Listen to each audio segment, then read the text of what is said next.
¿Existen los fantasmas? Si tuviéramos que contestar a esta pregunta con sensatez, diríamos que no. Pero con total seguridad nos estaríamos equivocando a tenor de la gran cantidad de testimonios e innumerables fotografías y filmaciones que afirman lo contrario. Personas normales como usted y como yo, testigos que hasta el momento de tener la experiencia pensaban que este tema era pura fantasía. La ciencia argumenta que se trata de alucinaciones, de percepciones delirantes, de sugestión, y eso sin duda serviría para explicar muchos de los casos, pero no todos. Además, la existencia y el uso de las máquinas fotográficas o de vídeo hacen que la sugestión pase a un segundo plano, cuando captamos la prueba visual de eso que llamamos fantasma.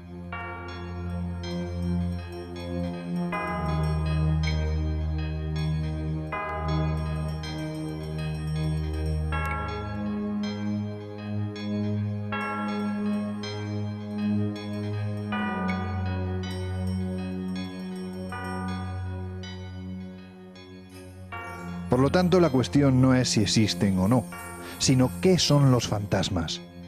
¿Son entidades de otra dimensión? ¿O tal vez espíritus que vienen de otro mundo a reclamar algo, aunque sea simplemente nuestra atención? ¿Son una especie de cáscara vacía? ¿Un residuo de energía que queda en la casa donde vivió esa persona? ¿Son proyecciones fabricadas por nuestro inconsciente? Por el momento no tenemos respuestas definitivas a estas preguntas, y tal vez nunca las tengamos. Pero hasta entonces, merece la pena acercarnos un poco más a la realidad que provoca este misterio.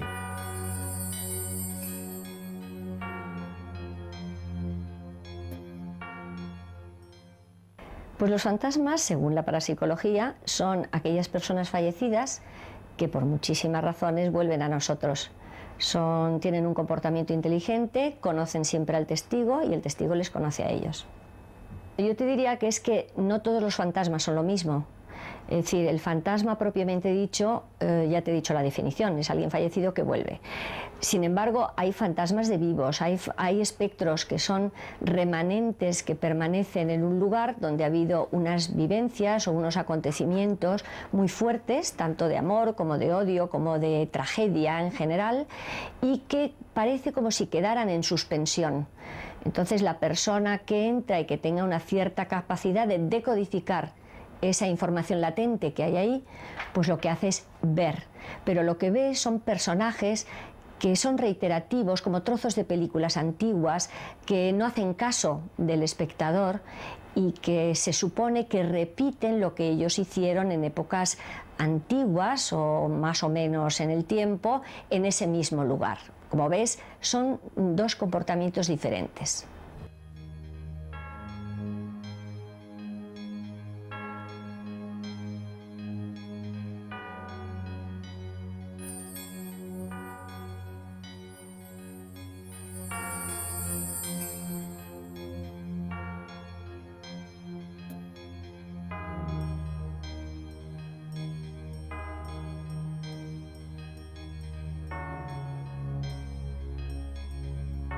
El fenómeno de los fantasmas no es algo actual, ni tan solo de los últimos 100 o 200 años.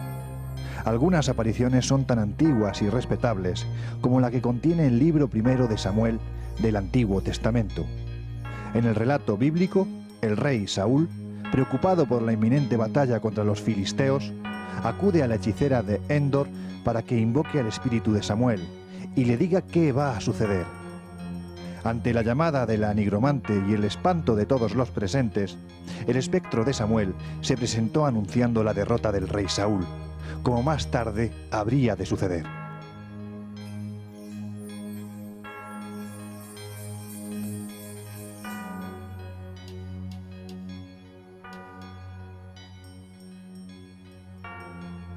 Marco Junio Bruto, conocido entre otras razones por participar en el asesinato del César, recibió otro catastrófico y constatado anuncio por parte de un ente fantasmal que le avisó de su derrota y muerte en Filipos.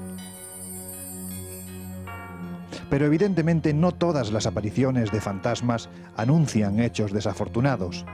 También abundan en la casuística los relatos de personas que acaban de fallecer y se presentan ante los vivos en mitad de la noche y a los pies de la cama, para dar cuenta de su muerte. Otros sencillamente lo hacen con el propósito de reclamar el cumplimiento de alguna promesa.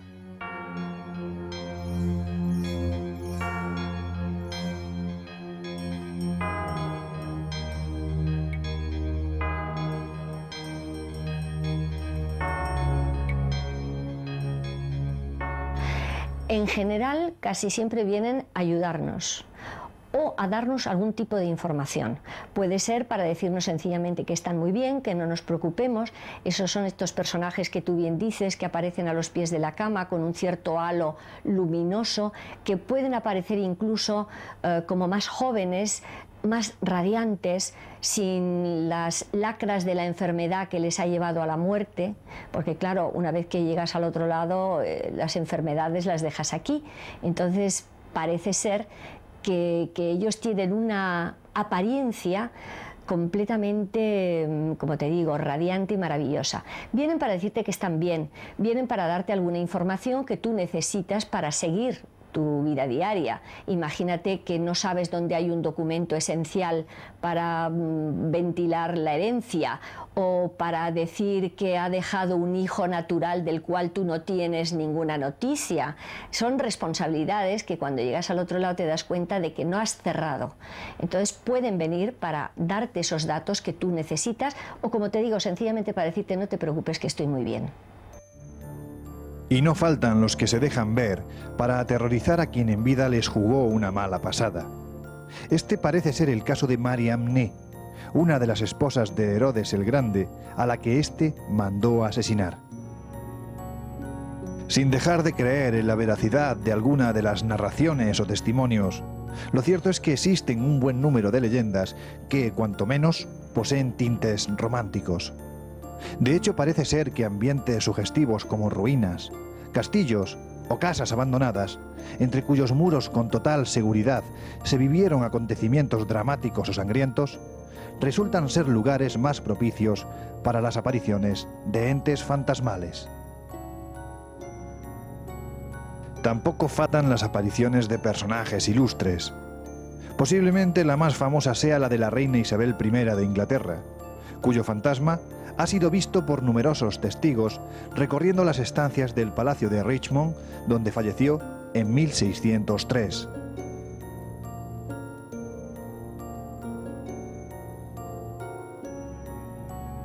Pero posiblemente los lugares históricamente más propicios para la aparición de fantasmas sean los salones donde durante el siglo XIX se celebraban sesiones de espiritismo.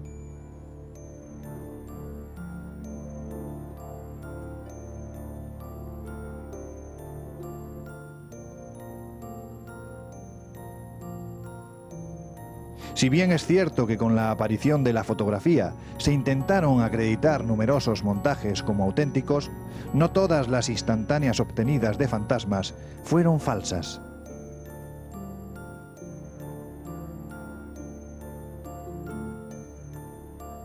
Uno de los que, a pesar de su sospechosa claridad, parece ser casi con total seguridad auténtico, es el que está viendo ahora mismo en su pantalla.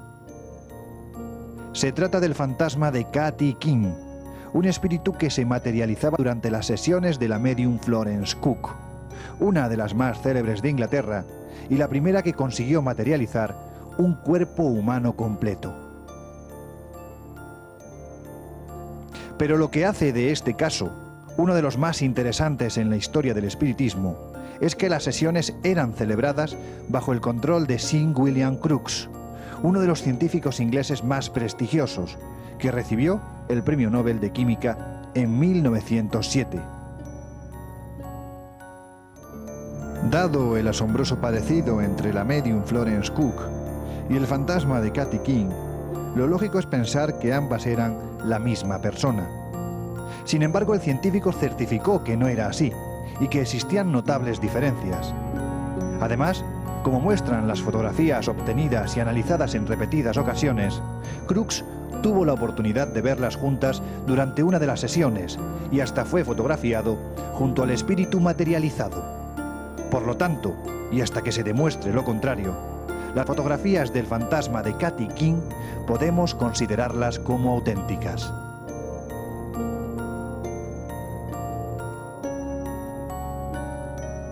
A pesar de las innumerables pruebas fotográficas existentes, obtenidas aparentemente fruto de la casualidad o de la más ardua persistencia, la realidad certifica que no es nada fácil conseguir fotografiar a una de estas escurridizas entidades. Sin embargo, los fantasmas pueden ser captados por el objetivo de una cámara en cualquier sitio. Desde los pasillos de viejas mansiones o lugares con una fuerte carga emocional, hasta los cementerios, junto a los restos de lo que fue un soporte físico, aunque la casuística de estas últimas moradas es menor. A lo largo del tiempo son innumerables los casos en los que se ha obtenido imagen de estas energías. Hagamos pues un repaso cronológico de algunas que, a pesar de su antigüedad y falta de calidad, son tremendamente significativas. Esta fotografía fue obtenida en 1925 en una capilla de la Basílica de Santa Juana de Arco, en la localidad francesa de Domremy. En ella aparece una turista, Lady Palmer, y dos personajes, aparentemente dos sacerdotes que no estaban en el momento de sacar la fotografía, pero que al revelarla aparecieron allí. Esta otra famosa imagen, tomada en 1936, es conocida como la Dama de Marrón, de Rainham Hall, que se aparecía en casa del marqués de Townshend en Norfolk, Inglaterra. El fotógrafo disparó varias fotografías en el interior de la mansión, con el propósito de captar un fantasma vestido con cofia y traje de brocado, que varias personas aseguraban haber visto paseando por el inmueble. Los resultados del revelado a veces no dejan de sorprendernos. Esto fue lo que también sucedió en esta otra instantánea, realizada en 1940 en el altar mayor de la iglesia de San Nicolás, en el pueblo inglés de Arundel. Al captar la imagen, no había aparentemente nadie en ella, pero tras realizar su positivado, surgió la figura semitransparente de lo que parecía ser un sacerdote oficiando. En 1959, el reverendo Blaines obtuvo esta imagen en un bosque australiano. Si bien la cabeza y los brazos podían ser solo una casual apariencia producida por la disposición de la vegetación, las líneas definidas del ropaje, una especie de túnica o larga falda, permiten eliminar dicha posibilidad y considerar que se trata de la imagen auténtica de un fantasma.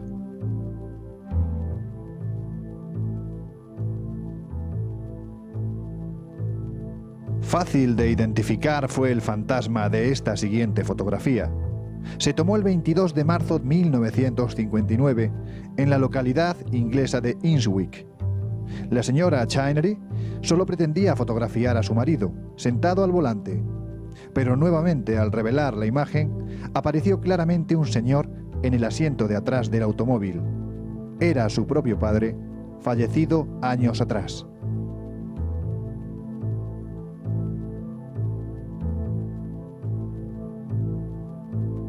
Y como colofón a esta muestra de fotografías clásicas de fantasmas, veamos la obtenida por el reverendo Hardy, un sacerdote canadiense que se hallaba de visita turística en la famosa King House, en Greenwich, Inglaterra.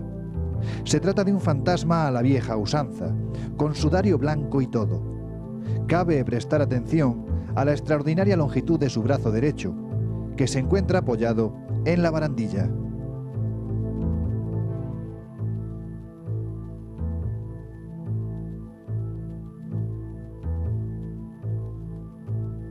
Llegados a este punto podríamos continuar mostrándoles decenas de fotografías en las que aparecen presuntos fantasmas con formas más o menos definidas.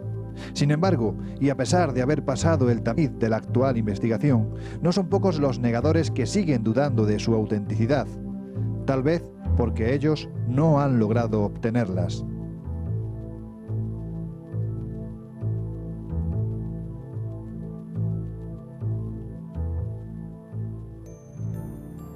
Nos trasladamos al centro de Madrid, donde está situado uno de los edificios con más y polémica historia fantasmal de la ciudad, el Palacio de Linares, actualmente sede de la Casa de América. Este señorial edificio saltó a la actualidad de los medios de comunicación durante la década de los 90. Incluso la elaboración de un burdo fraude por supuestos investigadores sirvió para destapar la realidad. En su interior tenían lugar fenómenos de poltergeist, apariciones fantasmales, se conseguían psicofonías alarmantes e imágenes que mostraban claramente la existencia de otra realidad no visible a simple vista. Entre los diferentes grupos que investigaron el tema se encontraba el equipo EPTA, y del que forma parte la especialista Sol Blanco Soler, encargada de la investigación fotográfica del mismo. En su larga experiencia, Sol Blanco ha comprobado que en los lugares donde se producen fenómenos asociados a lo paranormal o a lo sobrenatural, se obtienen con relativa frecuencia fotografías de formas blanquecinas o luminosas, invisibles al ojo humano, pero que pueden ser capturadas a la luz del flash.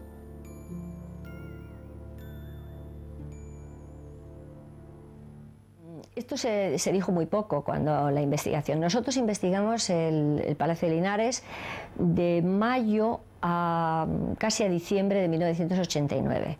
El palacio pertenecía a Revilla y Revilla había tenido una relación profesional con la doctora famosa Carmen Sánchez de Castro. Esta mujer, además de ser psicoanalista, pues tenía una gran afición que era la investigación histórica y le pidió permiso a Revilla para que la dejara entrar en el palacio y hacer una especie de estudio, de recopilación de los retratos de esa época y de los personajes que habían vivido en el palacio.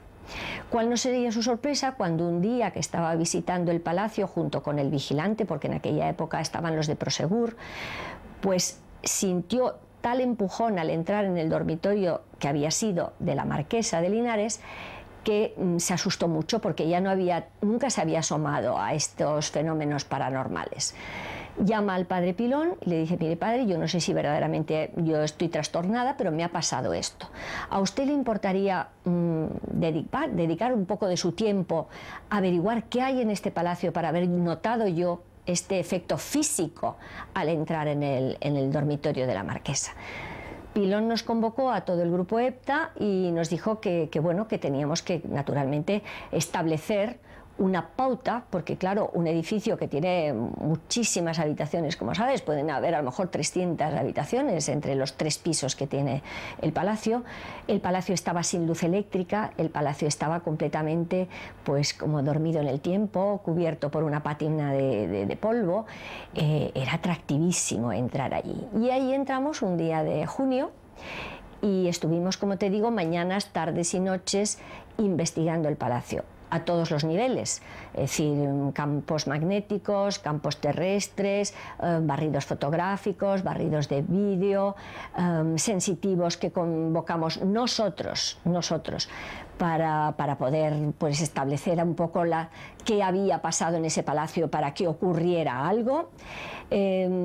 Usamos también la cámara anecoica, que es una cámara de vacío, para hacer psicofonías.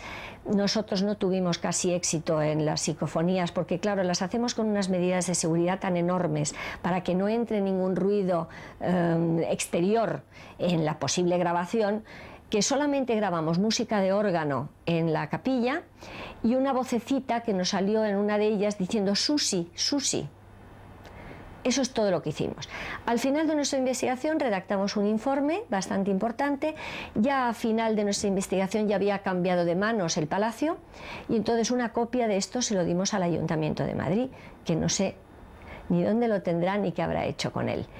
Pero en él se establecía que desde luego había una impregnación muy grande en el palacio, porque pudimos reconstruir algunas cosas y allí se habían vivido acontecimientos muy dolorosos para muchos de los miembros de la familia en aquel momento. Y también establecimos un dato que nadie había tenido en cuenta, y es que Revilla había hecho un álbum con los planos del palacio que nos sirvieron a nosotros muchísimo para podernos mover por el palacio, y también una serie de fotos de la época en la que curiosamente siempre salía, por supuesto, el marqués y la marquesa de Linares, salía el administrador, la administradora, la niña mayor, prohijada, que dicen que era la hija de ese administrador, y luego siempre había otra niña pequeña, como de 6 o 7 años, niña que no apareció en el testamento, que no apareció luego, es como si esa niña se hubiera volatilizado de la historia del palacio, pero que sin embargo, si vas al salón de baile, que ahora es el salón de actos de grandes conferencias, la ves dibujada y registrada con la niña mayor en una pintura a una media altura. Por lo tanto, esa niña existió, está en un lugar preferente en el salón de baile antiguo y está en las fotos de época. Esa niña no podía ser una niña de visita, esa niña estaba vinculada a la familia. Entonces, para nosotros yo creo que, fíjate, la gran incógnita es quién era esa niña y por qué en un momento dado desaparece del palacio sin que nadie supiera nada más de ella. Estas formaciones adquieren formas globulosas, alargadas, a veces muy difusas. Vendrían a ser algo así como fantasmas sin forma definida. Los expertos clásicamente les denominan cuerpos psíquicos. A estas alturas nos planteamos nuevamente el origen real de estas extrañas formaciones lumínicas. ¿Podría acaso tratarse del alma? Y es que el alma, en caso de existir, no tiene necesariamente que conservar la forma del cuerpo en el que se alojaba. Eso parecen demostrar estas dos conocidas fotografías, tan deterioradas ya como impresionantes por las circunstancias en que se realizaron. Las tomó el doctor francés Hippolyte Baraduc en 1907 durante la muerte de su esposa Nadine. Las fotografías de fantasmas típicos siguen siendo visualmente las más sugestivas, aunque sean más difíciles de aceptar para los investigadores más escépticos. Estas que estamos viendo pertenecen a una larga serie obtenida en la década de los años 80 en Italia, en el Castello della Rota, cerca de Turín. Son supuestos fantasmas evanescentes, de cuencas vacías, que pertenecían a un grupo de monjes templarios fallecidos a causa de una epidemia. ¿Se trata de un trucaje? Todavía no podemos aventurar la respuesta, pero curiosamente coinciden con la descripción que hicieron de las apariciones numerosos testigos. Bueno, pues fíjate que siempre el sistema es el mismo. Es decir, hay dos físicos, Lorenzo Plaza y José Luis Ramos, que son los encargados de hacer todas las mediciones de tipo físico, campos magnéticos, todo tipo de energías conocidas para los cuales tenemos aparatos, porque claro, esas personas que te dicen que ellos captan fantasmas con aparatos, pues te tienes que reír porque realmente no sabemos qué consistencia tienen o qué composición tienen. Difícilmente podremos tener un aparato para medir algo que desconocemos. Por lo tanto, por ahí no va el tema. Ellos hacen primero su trabajo y una vez que ellos han asentado esa especie de, como te diría yo, de mapa energético de la casa, entramos otras personas. Entra Piedad Cabero con el vídeo para hacer esos mismos barridos fotográficos que yo suelo hacer, pero con vídeo, porque también la película de vídeo es mucho más sensible que el ojo humano. Paso yo para hacer los barridos fotográficos y luego, si es necesario, porque el caso no se resuelve por ese medio, pues Paloma Navarrete actúa como sensitiva para poder determinar realmente si ahí hay algo dentro de la investigación psíquica, que siempre tienes que llevarla conjuntamente con la física.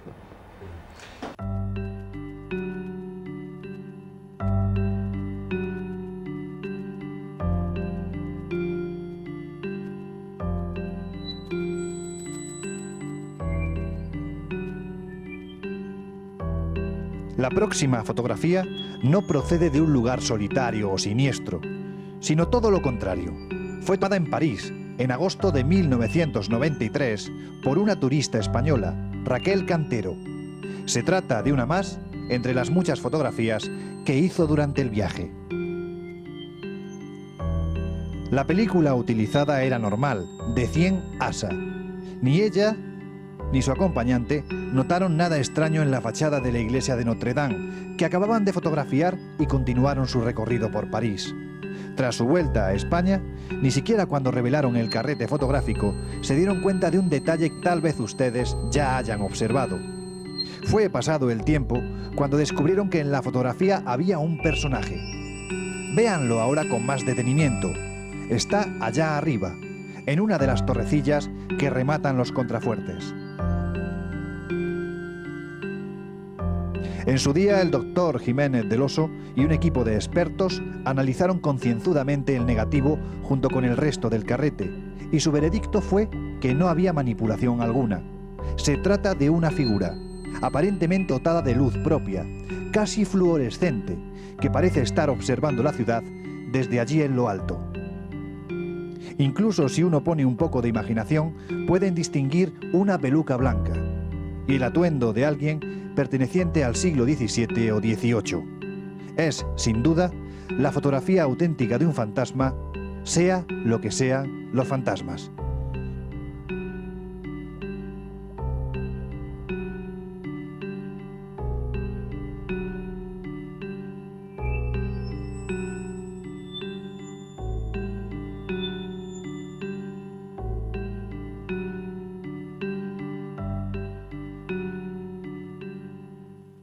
En casa de un arquitecto madrileño, actualmente vacía, vienen produciéndose todo tipo de sucesos extraordinarios desde hace décadas.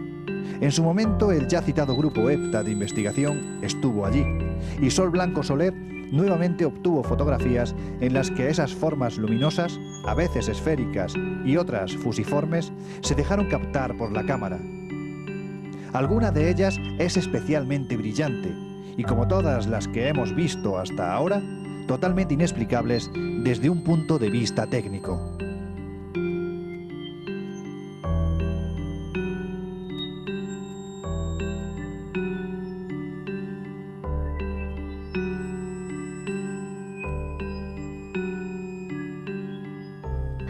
Bueno, vamos a ver, había un antecedente ahí de una muerte. Una niña de 3 años, hija de la familia, se había matado al caer por una claraboya persiguiendo una pelota. Entonces nosotros pensamos que es que esa muerte había impactado muchísimo, tanto a su madre como a todos sus hermanos, y que eso podría ser perfectamente el desencadenante de eso que te digo, que podría haber sido un poltergeist. Lo que pasa es que después de todo esto, cuando nosotros volvemos a la casa, ya después de haber fallecido la madre, cuando los hermanos ya no vivían en la casa, estaban a punto de venderla, la casa estaba vacía, sigo cogiendo curiosamente esos cuerpos energéticos en la casa. Por lo tanto, ¿qué había permanecido ahí en la casa a lo largo de todo el tiempo? Ese es un gran punto de interrogación. Ya no podía ser la madre viva. Era el espíritu de la madre que seguía permaneciendo allí, era el espíritu de la niña que seguía considerando aquello como su casa, puesto que era donde había nacido y donde había vivido esos 3 años primeros y únicos de su vida. Pues no lo sabemos. Bueno, pues mira, en realidad, claro, yo era muy niño porque esto empezó prácticamente desde que ocurrió en casa un accidente con mi hermana, que se mató, y parece ser que desde entonces ya mi madre siempre contó que empezaron a ocurrir fenómenos en casa. Pero yo de lo primero que fui consciente pues tendría 9 o 10 años. Pero vamos, viene ocurriendo de toda la vida, vamos, de más de 40 años. Pues mi hermana tenía 3 años y tuvo un accidente aquí en casa, se cayó por una claraboya en la terraza y se mató del golpe. Yo no había nacido entonces. Sí, ya digo, mi primer recuerdo consciente es con 9 años. Pues mira, que venía yo del colegio y sacaba siempre al perro, nada más llegar por las tardes, y estaba mi madre pues aquí, donde estamos nosotros. Claro, esto estaba de otra manera, ¿no? Y me preguntó mi madre que qué tal en el cole y tal. Y dije, pues mira, oye, he aprendido unas poesías. Me dijo, ay, pues recítamelas. Y justamente después de recitarle las poesías, aquí arriba, al final de la escalera, pues sonaron 5 formidables aplausos, pero además tenían que ser unas manos como grandes, ¿no? Y claro, aquello nos dejó perplejos, ¿no? Y el perro, que era un pastor alemán, subió, además era bastante fiera, que de hecho tuve problemas con él porque mordió a varias personas y tal. Entonces pues subió corriendo las escaleras, se quedó en el descansillo, no subía el animal. Todo el pelo erizado, el belfón, ya sabes cómo se pone, ¿no? Y no se atrevía a subir. Y de hecho pues no subió, se quedó ahí. Y claro, mi madre y yo que estábamos solos, pues la verdad que yo aquello lo recuerdo sobre todo al ver la cara de miedo de mi madre. A mí aquello me impresionaba, fue lo primero que yo recuerdo conscientemente.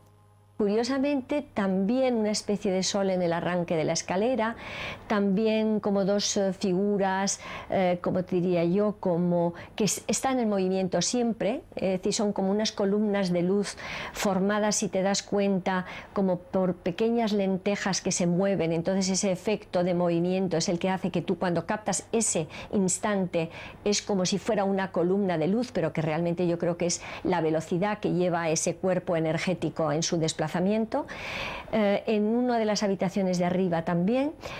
Pero claro, es que todo el cuadro que la familia nos cuenta tenía todos los visos de ser un poltergeist, que como sabes son una serie de fenómenos que causa siempre una persona en estado de estrés, una persona viva. ¿Por qué? Pues porque te hablan de que cuando los niños venían del colegio y contaban sus proezas, pues había una salva de aplausos que todo el mundo escuchaba, y la máquina de escribir que estaba en el piso de arriba se ponía en funcionamiento y la escuchaban perfectamente en el piso de abajo, y que cuando subían estaba enfundada, nadie la había usado. Pisadas por la escalera que suben y bajan la escalera. Es decir, allí había el teléfono que suena en una ocasión y lo coge el hijo, y el padre que había fallecido le dice: hijo, estoy muy solo. Es decir, ahí había un cuadro, un conjunto de fenómenos verdaderamente casi de libro para cualquier persona que te dedicas a este tipo de investigaciones.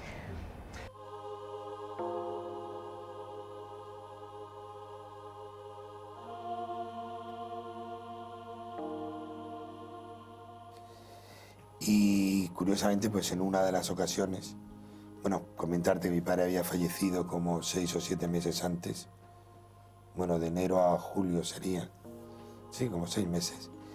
Y en una de las ocasiones descuelgan el teléfono, yo pensé, claro, en lo inmediato, pues ya ha llegado, ya hay alguien en casa, y era una voz que me dijo textualmente: hijo mío, estoy solo. Pero era, o a mí me parecía, la voz de mi padre. Bueno, de hecho no tengo dudas, oye, porque tú, supongo que si te llama tu madre por teléfono o tú oyes la voz de alguien conocido, pues sabes perfectamente. No supe reaccionar, tal vez hoy, pues no sé, lo mismo hubiera, pero no supe reaccionar. La verdad es que colgué el teléfono, me impresionó bastante, y luego reaccioné tarde porque, de hecho, cogí y pensé, digo, bueno, pues si esto ocurre, pues voy. Y vine, claro, no pude entrar, no tenía llave, no había llegado mi hermano todavía de viaje, porque había tenido un problema con el coche y llegó por la noche. Y bueno, pues claro, no pude entrar. Y fíjate que además, curiosamente luego pensé, hubo como un rechazo en mí de decir: oye, pues mira, como yo no sé, ¿sabes?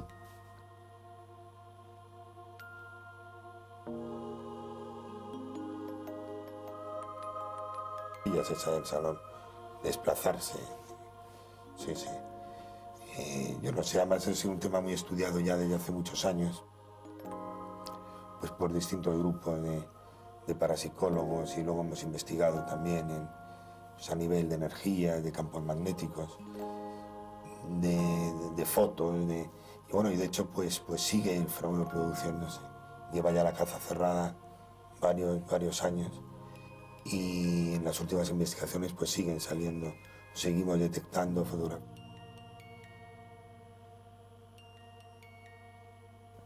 Y por lo demás, pues decirte que aquí ha ocurrido pues prácticamente, bueno, un caso curioso fue el de una máquina de escribir, además que tiene su gracia porque le había pedido mi hermano para Reyes que le regalasen una máquina de escribir, mi hermano mayor, que era entonces ya universitario y tal.